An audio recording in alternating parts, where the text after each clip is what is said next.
In this tutorial, I'll show you how to use Janitor AI for free using Kobold AI. First thing you need to do is to visit koboldai.org, then click Try it online. Select a free local model like Kobold AI, GPT-4All, or Pygmalion.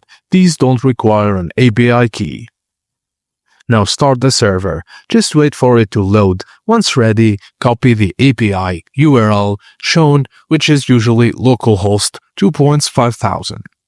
Now go to janitorai.com, sign in and pick a character.